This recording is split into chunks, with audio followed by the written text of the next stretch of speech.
I primi interventi chirurgici di ortopedia pediatrica sono stati fatti a Fianaranzù, all'ospedale del CDS della diocesi di Fianaranzù, ormai 19 anni fa.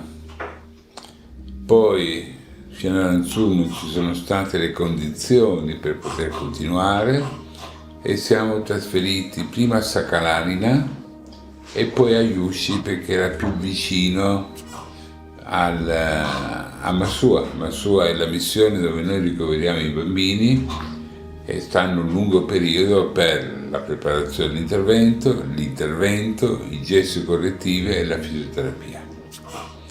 Quindi noi abbiamo cominciato tanto tempo fa.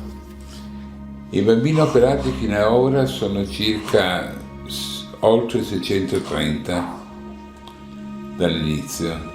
Il percorso è: vengono individuati bimbi indicati dai missionari o dal passaparola, arrivano alla mia osservazione, io li seleziono, dopodiché vengono ammessi al preventore. Il preventore è una struttura in questa missione di Masua che è a 30 km da Iusci, in piena Abruzzo, quindi con grande difficoltà per arrivare.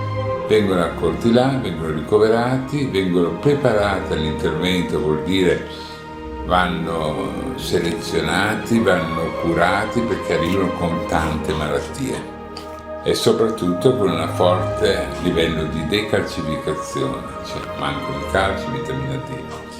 Arrivano con queste gravi deformazioni legate soprattutto alla malnutrizione. Ma arriva da tutte le parti del Madagascar, dal nord, dal sud, da Dego, Fordufan, dappertutto.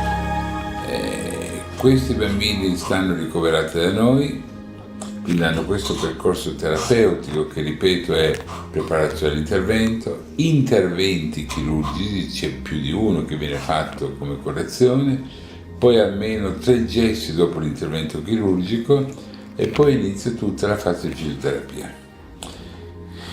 I bambini di fatto dal non camminare arrivano a uscire dal nostro preventorio che camminano, quindi ritornano alle proprie famiglie se ce l'hanno, la maggior parte non hanno famiglie, o agli istituti religiosi, oppure cerchiamo la possibilità dell'affido di questi bimbi, perché questo è un altro problema non piccolo. Durante tutto questo periodo, che dura a volte 3 anni, se non di più, i bimbi hanno sicuramente la condizione di socializzare, ma soprattutto di andare a scuola. La maggior parte dei bimbi che arrivano non sanno né scrivere né leggere, quindi c'è pure questo aspetto positivo. All'uscita questi bimbi tornano, ripeto, dove nella migliore delle ipotesi in famiglia, ma sono bimbi che di fatto molti di questi non hanno nessuno. Il miglioramento è notevole perché i bimbi così come li abbiamo ricevuti non avrebbero vita, non avrebbero speranza, non avrebbero futuro, sarebbero dei grandi handicappati destinati a una vita molto particolarmente dura. In questo modo riusciranno a camminare, a avere una vita normale come gli altri bimbi.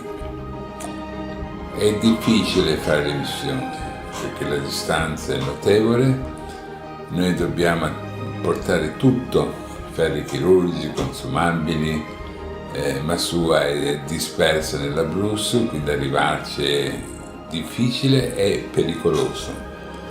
Però finora abbiamo avuto grandi soddisfazioni perché i 630 e più bambini operati è la statistica più alta in Madagascar di chirurgia ortopedica pediatrica.